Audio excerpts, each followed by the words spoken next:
tirania da governabilidade. E é interessante observar isso. Quando Ulisses Guimarães promulgou a Constituição, ele diz, é outra frase dele do improviso: a Constituição durará com a democracia, e só com a democracia sobrevivem para o povo a dignidade, a liberdade e a justiça. E ele dizia na promulgação, que é importante isso aqui, pessoal, por isso ela mobiliza, entre outras novas forças, para o exercício do governo e da administração pública. O governo será praticado pelo Executivo e pelo Legislativo. Ela nasce da tirania da governabilidade. E não é por acaso que todas as eleições que marcaram o pós-constituinte, elas nasceram, após o resultado, com uma proposta de reforma constitucional. A partir do Collor, depois Fernando Henrique Cardoso, e até nós fizemos essa concessão sobre a qual eu faço autocrítica. E que emendas são essas? Não são emendas quaisquer. O núcleo econômico da Constituição foi alterado para adequar a Constituição ao projeto neoliberal do governo Fernando Henrique Cardoso, o papel do Estado, o papel do capital estrangeiro e a questão do sistema financeiro. As emendas que foram objeto de debate, a Previdência. A companheira Janira sabe muito bem a batalha que foi a reforma da Previdência do governo FHC. E nós acabamos fazendo uma concessão, quando não ganhou a eleição, de começar a nossa governabilidade com a reforma da Previdência. Algo assim. Essa Constituição, ela está no empate. É tanto que cada presidente que assumia tinha uma proposta de reforma da Constituição. Até agora, esse discurso vem à tona. Por isso, eu quero dizer para vocês, na minha participação nessa Constituição, que o processo constituinte, ele foi consistente de fevereiro de 87 a outubro de 88, porque ele colocou um elemento imprevisível na política. Nós negamos o projeto Afonso. Nós questionamos os senadores biônicos e nós fizemos um trabalho de plenário para que a soberania da Constituinte fosse exercida. Estava lembrando com Fogaça, o mandato de 4, de 5, de 6 anos. A Constituinte podia deliberar sobre o mandato presidencial, podia deliberar sobre o papel das Forças Armadas, podia deliberar sobre a anistia, podia deliberar sobre a união civil, podia deliberar sobre os direitos das mulheres a interromper a gravidez, podia deliberar sobre o racismo, podia deliberar que a tortura era crime imprescritível. Tudo podia ser deliberado, nada era proibido. E o Brasil mostrou a sua cara, do jeito que ela era. E o doutor Ulisses foi sábio em dizer: o descontentamento contigo tem que vir para dentro da Constituinte. Aí nós fizemos um acordo com ele. Vocês sabem que tinha 3 forças da Constituinte. Tinha a esquerda, que era a minoria. Tinha um centro muito competente, que era liderado por Mário Covas, um grande líder, bom para negociar com ele, porque ele era duro, mas cumpria os acordos. E tinham a extrema-direita. Mas o centrão da extrema-direita, esse nome que nasceu com o centrão, era mais ideológico. Até porque naquela época não tinha orçamento nem cargos. E a disputa era ideológica. E essas 3 correntes se degladiavam. Na Constituinte não havia inimigos, havia adversários. A gente quebrava o microfone, mostrava a arma, cuspia na cara, mas depois a gente se cumprimentava, porque eram adversários políticos e não inimigos. Todos os deputados de todos os partidos. Por isso, companheiros e companheiras, a Constituição foi um parto doloroso. E tem 2 momentos que é importante relatar aqui. A negociação com o Centrão, porque nós, numa aliança com o Mário Covas, tinha maioria para fazer o texto constitucional e levar para a sistematização. O Fogaça sabe muito bem disso. Mas nós não tinha maioria do plenário. Tinha maioria nas comissões e subcomissões. Aí houve um impasse que durou mais de um mês, parado.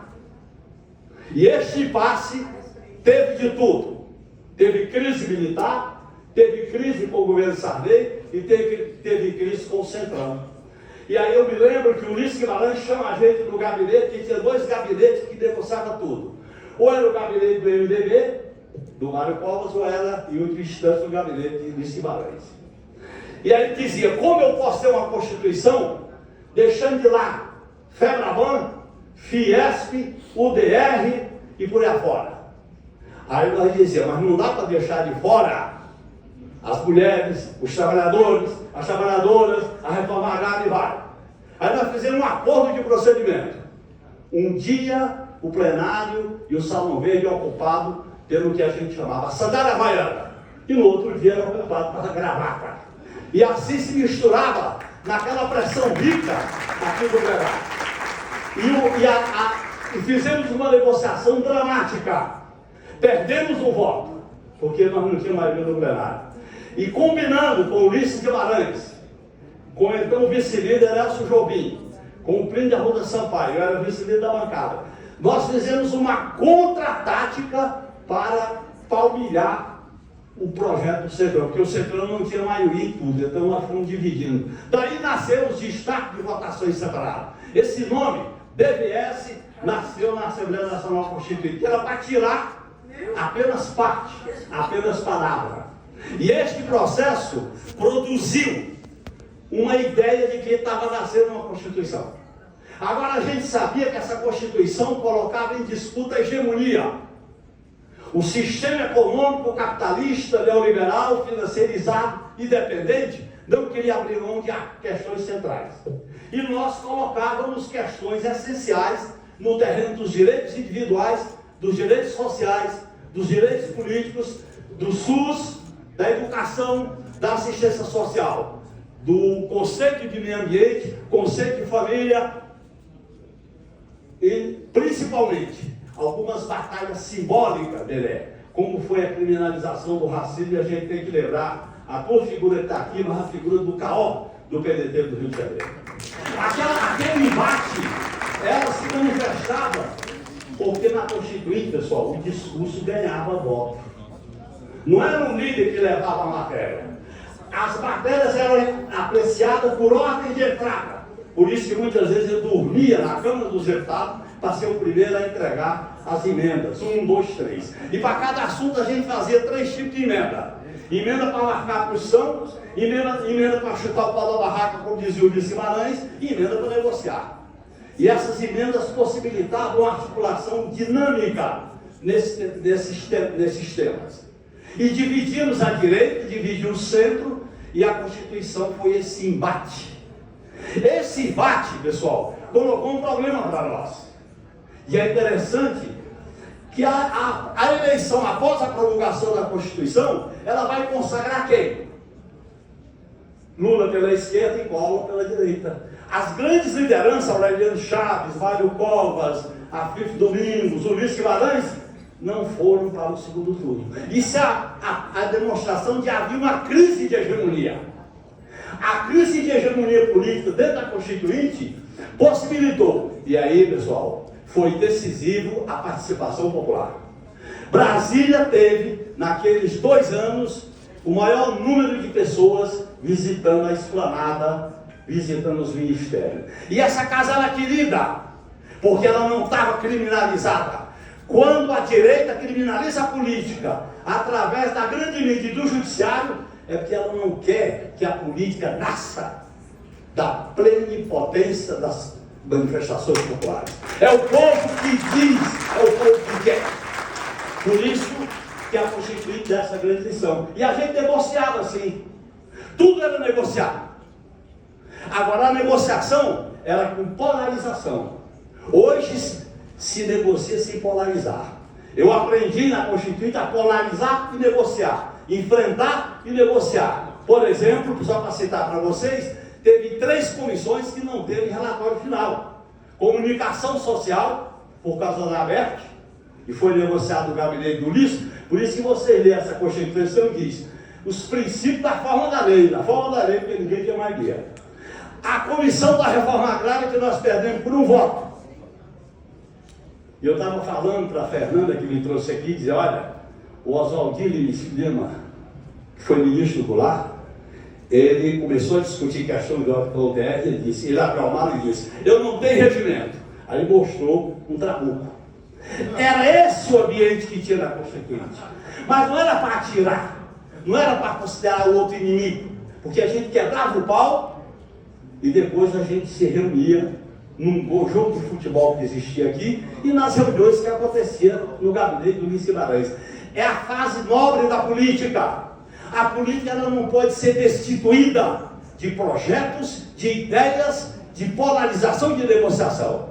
Essa política em que a democracia é apenas o espaço do mercado e as pessoas são coisas e não têm projeto, é para esse projeto ser feito pelas agências, pelos bancos centrais, pela mídia corporativa, que vai dizer qual é o ambiente do mercado e qual é o humor do mercado, e vai fazendo corações e mentes, porque o capitalismo hoje não quer só explorar mais-valia, ele quer ganhar corações e mentes para pensar como ele.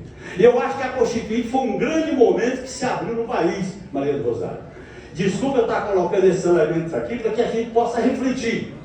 E eu digo isso à vontade, porque eu disse para o Zenete que a Constituinte de 88 foi amputada. Lamentavelmente ela foi amputada em dois momentos. Nas emendas da ordem econômica e da Previdência, e foi amputada com o golpe de 2016. Amputar a Constituição. Nós estamos ainda segurando algo que eu tenho a menor dúvida, que no horizonte da luta democrática, nós vamos ter que buscar um novo modo de repactuar as instituições do Estado com o direito, com a participação popular e com as reformas econômicas e sociais. Este país está vivendo um empate, que a Constituinte foi no limite, mas não deu salto, porque ninguém tinha maioria. Nem a direita tinha maioria, nem a esquerda tinha maioria, e nem a extrema-direita tinha maioria. Ficou um empate. E esse empate continua existindo nos marcos de hoje. É só ver como é que as instituições funcionam. Eu até estava mostrando o artigo 53, inciso 10 da Constituição, que diz o seguinte: quando o Supremo declara inconstitucional uma lei, quem proclama o resultado na execução do veto é o Senado Federal, porque a Constituição trazia essa ideia de um poder legislativo extremamente forte. Mas é claro que o Parlamento aceitou que houvesse um agigantamento da participação do sistema de justiça. O próprio fato do Supremo admitir que as suas competências tinham sido recebidas pelo texto constitucional se colocou como sendo recebido. E nós estamos vendo hoje uma certa confusão. Lembre-se que tudo que foi discutido, inclusive o sistema eleitoral e partidário, do voto em lista, o Fogaça se lembra disso, que ele era relator dos poderes, do mandato de 5 anos, do 4 anos, né, Fogaça? Você se lembra que a gente discutia, a composição da Câmara não pode ser desse jeito, o mínimo 6 e o máximo 68. Tem que haver um equilíbrio. O eleitor não é um voto para o parlamento, é para presidente, para o parlamento não. E aí chegou uma fórmula, diante da sabedoria do Luiz Guimarães. Voltava a 4 como mínimo, e o máximo não queria número máximo e fixava em 513. O plenário rachou literalmente. E essas votações, só para dizer para vocês, que nós disputamos tudo, nada deixou de ser disputado, tudo era disputado. E eu me lembro, só para dizer aqui para vocês, que quando eu subi à tribuna para defender a União Civil, quando eu subi à tribuna para defender o direito da mulher interromper a gravidez, na mesma plenário que eu fui defender o fim do artigo 142 da tutela militar, e o fim do 144 da segurança pública, e o fim do 136 que é o Estado de Defesa, a Belé se lembra como um plenário se admirou de onde tinha vindo aquela figura, que eu tinha ficado 5 anos preso, estava na Constituinte. Então eu queria concluir, meus amigos e companheiros e companheiras, eu me emociono a falar da Constituinte, porque eu joguei tudo, até jogar, achando que o Brasil finalmente tinha encontrado, para as suas transformações, o espaço institucional. E foi duro para mim chegar à conclusão de que, assim como o heroísmo dos que deram a vida no Araguaia, Assim como a institucionalização da Constituinte, se nós não fizermos reformas estruturais, essa classe dominante, escravocrata, racista, patriarcal e autoritária, não quer ceder. No máximo aceita ceder alguns anéis, mas não, jamais quer ceder os dedos, porque ela sempre ganhou todas, ela nunca perdeu. E nós similarizamos na Constituinte que elas tinham que perder. Aquilo ali era um atropelo. Por isso que todos os arautos do capitalismo diziam: essa Constituição não é para funcionar, porque tem direito demais. É a concepção de que direito é ingovernabilidade. Quando para nós socialistas, direito é a emancipação de homens e mulheres que podem conquistar a felicidade.